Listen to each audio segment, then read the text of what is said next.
ये आज के ज़माने में बहुत लोगों के लिए मुश्किल होता है इंटेंशन वाइज़। लोग देना तो चाहते हैं, पर एकदम कोर में ना अगर आपकी इंटेंशन है देने की, तब ज़िंदगी बदल जाती है। जिस तरह से जब मैंने पहली बार आपकी आवाज़ सुनी, मेरी पहली थॉट ये थी कि इनकी कनेक्शन है हनुमान जी के साथ, इसलिए ऐसी आवाज़ निकल के आ रही है। इसलिए मैं आपसे मेरे खुद के कुछ सवाल पूछना चाह रहा हूँ आपके बारे में। आपका बचपन कैसा था? मतलब क्या हुआ आपके बचपन में कि इतनी ज़्यादा तगड़ी कनेक्शन बैठ गई? क्योंकि इसी सवाल के लिए मेरा जवाब ये है कि मेरे अकॉर्डिंग मेरी मम्मी ने मुझे हनुमान चालीसा के बारे में बताया था पहली बार। उनकी वजह से मैंने हर दिन पढ़ना स्टार्ट किया 9 साल, 8 साल की उम्र में। पर बचपन में काफ़ी ज़्यादा दर्द देखा है मेरे अनुसार। मतलब देखा था काफ़ी ज़्यादा दर्द और उस दर्द को हनुमान जी छीन कर लेके चले गए और मैं बहुत तगड़ा बन गया मेंटली स्पीकिंग बचपन में ही। और आई फ़ील कि उस ताकत की वजह से जो भी ज़िंदगी में हुआ उस इनिशियल फ़ेज़ हनुमान जी शायद मेरे बचपन के पहले गुरु हैं, ये मैं मानता हूँ। वही सवाल मैं आपसे पूछना चाहूँगा सर कि आपके बचपन में हुआ क्या? कि इतनी ज़्यादा तगड़ी कनेक्शन बैठ गई? अभी तो और होगा आपका। पूरा भारत, पूरा विश्व ये देखेगा कब आएगा पॉडकास्ट, कब हनुमान जी के बारे में और आएगा। ये आपको समझाने की ज़रूरत नहीं है, आपको पता है। मैंने आपके 1-2 देखे थे तो आपने उसमें कहा कि मैं बचपन से हनुमान चालीसा का जाप करता हूँ और जाप क्या जो यह पढ़े। हनुमान चालीसा के लिए कोई ध्यान लगाने की ज़रूरत नहीं है। अभी आपने कहा अंदर भक्ति हो, ना हो, आप तो पढ़ो। ये तो नहीं लिखा जो यह क्या लिखा जो यह पढ़े। बड़े हुँ, पुरुष, नपुंसक, नारीवाद, जीव चराचर कोई जो यह पढ़े, हिंदू हो, मुस्लिम हो, ईसाई हो, सिख हो, जो यह पढ़े हनुमान चालीसा हो यह सिद्धि। क्या गारंटी है? तुलसीदास जी कहते गारंटी मैं थोड़ी ना ले रहा हूं। कौन ले रहा है? साखी गौरीसा। गौरीसा कौन? गौरी के ईश कौन? भगवान शिव। जैसे कोर्ट में गीता पर हाथ रखा है कसम खाते हैं कि मैं झूठ नहीं बोलूंगा, ऐसे शंकर जी कहते हैं मैं हाथ रख के कहता हूं, मैं सिर पे गंगा को रख के बोल रहा हूं कि जो यह हनुमान चालीसा पढ़ेगा उसको सिद्धि प्राप्त होगी। साक्षी गारंटर मैं हूं। तुम पढ़ो तो। आप ये छोड़ दो कि मुझे मन से पढ़ना है तन से। मैं तो आपको बताऊं स्कूटी चलाते चलाते ही पढ़ता हूं। मेरा कोई घर का काम है, स्कूटी पे दौड़ लगा रहा हूँ, मैं इधर-उधर कहीं जा रहा हूँ, कार में बैठते ही फर्स्ट नियम है हमारा सुन हनुमान चालीसा करने का।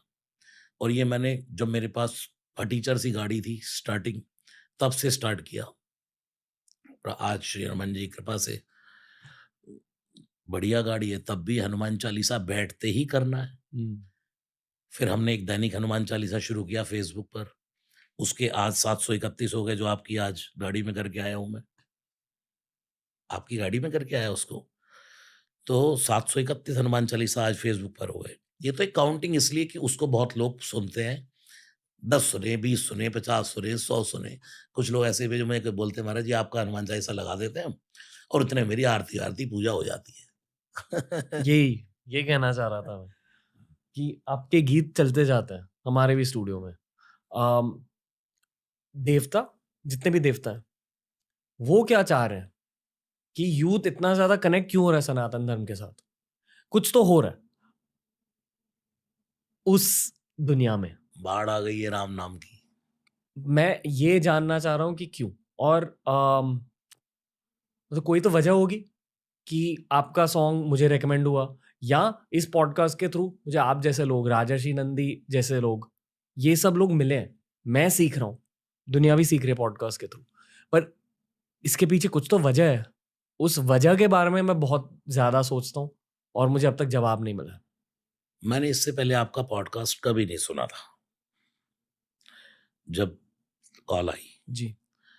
तो हालाँकि मैंने कहीं न कहीं रील्स पर देखा होगा आपको बाय फेस, लेकिन इतना मुझे पता नहीं था। फिर मैंने आपके पॉडकास्ट सुने, ब्रह्म कुमारीज़ ओहो हो! अद्भुत, अद्भुत, नो वर्ड्स फॉर उनके लिए। जी। उनको प्रणाम बोलिएगा मेरा। हुँ। और उसके बाद सुना मैंने सोनू निगम सर। ओह! मतलब इतना डाउन टू अर्थ कोई होता है। लेकिन सबके जीवन में आपने देखा श्री हनुमान जी कहीं न कहीं जुड़े हुए हैं। आपने ये डाला है ना, ओबामा भी यही डाल के रखते हैं। जी। हर समय उनके यहाँ ये मिलेगा। देश में रहो, विदेश में रहो, कितने भी बाउंसर रख लो, बॉडीगार्ड रख लो, हर जगह हमारी रक्षा नहीं कर सकते। लेकिन तुम रक्षक काहू को डरना, जिसकी रक्षा हनुमान जी करें उसका बिगाड़े कौन। इसलिए बस अभय हो ही जो तुम्हें डराई। भगवान की भक्ति, हनुमान जी की भक्ति तो व्यक्ति को निडर करती जाती। वो सामने वाले की सुन लेता है, अच्छा ठीक है, जब बेटा मैं बोलूंगा ना तब। जब आप गीत गा रहे हो तो आपको दिखता क्या है? मतलब मान लो आप हनुमान चालीसा गा रहे हो, दिखाई क्या देता है? ये स्मरण, उस समय जैसे मैंने कहा जय हनुमान ज्ञान गुण सागर, तो माइंड में ये थॉट होना चाहिए, हे हनुमान जी आप तो परम ज्ञान के सागर हैं। जय कपीश, आप बंदरों के ईश हैं, बंदरों के राजा हैं। उस समय माइंड में क्या होना, सब बंदर खड़े हैं और आप उनके बॉस हैं। तिहु लोक उजागर, तीनों लोग जानते हैं। रामदूत, इतना होने के बाद भी हैं क्या? दूत। रामदूत, लेकिन अतुलित बलधामा। यहाँ एक बात आपको बोलूंगा, अरण्य कांड में है शायद, अतुलित बल अतुलित प्रभुताई, मैं मतिमंद जान नहीं पाई। जब सीता जी के चरण में चोंच मारी इंद्र के बेटे जयंत ने, क्योंकि राम जी सीता जी की एकांत में चोटी बना रहे हैं और अपने हाथों से उनको आभूषण धारण करा रहे हैं। वन में कौन सा आभूषण? कोई माला, कोई पुष्प, अपने हाथ से श्रृंगार कर रहे हैं। राम फीके नहीं है। श्री कृष्ण ने तो सब कुछ किया, टेलर तो सारा, रिहर्सल तो सारी राम जी ने की है, बाद में तो सिर्फ पिक्चर मानो उस शूट हो गया है बस। शुरुआत तो वहां से। तो निज कर भूषण राम बनाए, इसके संत दो अर्थ लगाते हैं। एक तो निज कर यानी कि अपने हाथ से आभूषण राम जी ने बनाए, चाहे वो कोई फूल था, कोई माला थी। एक है निज कर, अपने कर को ही, अपनी बैयाओं को भी आभूषण बना दिया और सीता जी को मानो गलबैया डाल ली। एक पति पत्नी एकांत में बैठे हों, चाहे अंबर के नीचे बैठे, खुले आकाश के नीचे, एकांत में नहीं, किसी कमरे में नहीं, किसी कुटिया में नहीं, एकांत में अंबर के नीचे बैठे राम जी, और मानो सीता जी को ऐसे करके गलबैया डाल ले, तो इसमें क्या बुराई है? लक्ष्मण जी तो लकड़ी काटने गए हैं अकेले में। इसमें इंद्र के पुत्र जयंत ने सीता चरण चोंच हति भागा, सीता जी के चरण में चोंच मारकर भाग गया। राम जी ने देखा और ऐसे करके एक सींख उठाई, प्रेरित मंत्र ब्रह्म सरधावा, वो छोड़ दी। अपने बाप के लोक चला गया, इंद्रलोक, ब्रह्मलोक चला गया, शिवलोक चला गया, सब चला गया। किसी ने नहीं कहा बैठ भी जा। इंद्र ने कहा जल्दी जल्दी निकल पापा। अरे छोड़ पापा, देख पीछे बाण लगा तेरे, लगा क्या था? सींख। तब नारद देखा विकल जयंता, लागी दया कोमल चित संता। अरे भाई, जिसका अपराध किया माफी उससे मांग। कभी कभी हम दिल दुखाते हैं आपका, माफी मांगते दूसरे से। दिल दुखाते माँ बाप का, माफी मांगते हैं भगवान से, प्रभु अब क्षमा कर देना, मैंने गलती कर दी। नारद जी ने कहा भाई जिसका अपराध किया वहां जाना, आके राम जी के चरणों में माफी मांगी। राम जी ने कहा बेटा थोड़ा मजा तो तुझे चकाई दूं, मेरी पत्नी के चरणों में चोंच मार दी तूने यार। तो एक नयन करी तजा भवानी, एक आंख फोड़ दी।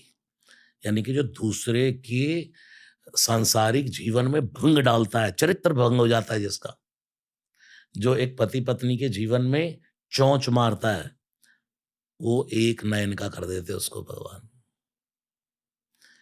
तो वहां उसने कहा अतुलित बल, और हनुमान जी कौन है? अतुलित बल धामा। अब एक बात का ध्यान रखना बहुत जरूरी है कि हनुमान जी में जो कुछ भी उतर रहा है वो सब श्री राम से ही आ रहा है। अगर हनुमान जी रामदूत अतुलित बल धामा है, तो मेरे राम जो भी अतुलित बल अतुलित प्रभुता आई, मैं मतिमंद जान नहीं पाई। तो रामदूत अतुलित बल धामा, हे हनुमान जी आप अतुलित बल के धाम है। और हैं किसके लाल? अंजनी पुत्र। बेटे को माँ का नाम ले दो ना, तुझे तेरी माँ की कसम है, हे अंजनी के लाल। तो फिर वो और भी करुणा से देखता है कि यार तो मेरी माँ की दुहाई दे रहा है मुझे, मेरी माँ का नाम ले रहा है। अभी मैं आपको आपकी माता जी के नाम से पुकारूँ। उपाधि तो यही दी जाती है ना, आपको भी कोई दे, धन्य है आपकी जननी, धन्य है आपकी माँ की कोख, धन्य है आपकी माँ, सुन जननी सोई सुत बड़भागी, जो पितुमात चरण अनुरागी। माँ वो धन्य है, जननी जने तो भक्त जन, के दाताया शूर, नहीं तो जननी बांझ रहे, काहे गवावत नूर। जब हनुमान जी कहते हैं अंजनी पुत्र, जैसे हनुमान स्तवन में तुलसीदास जी ने लिखा है, आञ्जनेयमतिपाटलाननं काञ्चनाद्रिकमनीय विग्रहं पारिजाततरुमूलवासिनं भावयामि पवमानंदनम। हे आंजनेय, हे आंजनेय। साउथ में बहुत पुकारा जाता है, आंजनेय, आंजनेय। माँ का नाम ले देना कोई, तो फिर अंजनी पुत्र पवन सुत नामा। ऐसे करके मैं रोज यज्ञ करता हूँ। मेरा नियम है रोज यज्ञ करने का। अब जैसे आज मैं यहाँ आया, यहाँ यज्ञ नहीं हो पाया, सुबह जल्दी निकल गया, तो अब मैं जब घर जाऊँगा तो रात को आधे घंटा मुझे यज्ञ में लगता है। रोज यज्ञ करना, रोज मंदिर जाना, ये हर व्यक्ति को सीखना चाहिए। लेकिन इस समय हम क्या सोच लेते हैं, अरे घर में ही भगवान है, घट में ही भगवान है, कहाँ भगवान नहीं है? तो भाई हवा तो सब जगह है, लेकिन कार में हवा भरवानी हो तो फिर वहाँ ही क्यों जाना पड़ता है जहाँ से हवा भरती है? पानी तो सब जगह, अभी आपसे कोई पानी देना, अरे धरती खोद लो, पानी पी लो। भाई पानी तो मटके में से लाना ही पड़ेगा, गिलास में लेकर के थोड़ा-सा पीना ही पड़ेगा। तो कहने का मेरा भाव ये है, हम स्मरण करें उन बातों को। इससे क्या होती है, जैसे मैं रोज़ यज्ञ करता हूँ, तो मैं जब कल यज्ञ कर रहा था, तो मुझे पता था कि आज का यज्ञ नहीं हो पाएगा। तो मैं आपके लिए भी प्रार्थना करके आया हनुमान जी से। क्या प्रार्थना करी मैंने? सबसे पहले वो श्लोक गाया, लोकाभिरामम रणरंगधीरम। आप कौन है? रणवीरम। राम कौन है? रणधीरम। एक है राम रण में वीर, आपके नाम का अर्थ क्या? रण में वीर। लेकिन इस चेयर पर बैठे तो यहाँ वीरता भी चाहिए और यहाँ धीरता भी चाहिए। लोकाभिरामम रणरंगधीरम।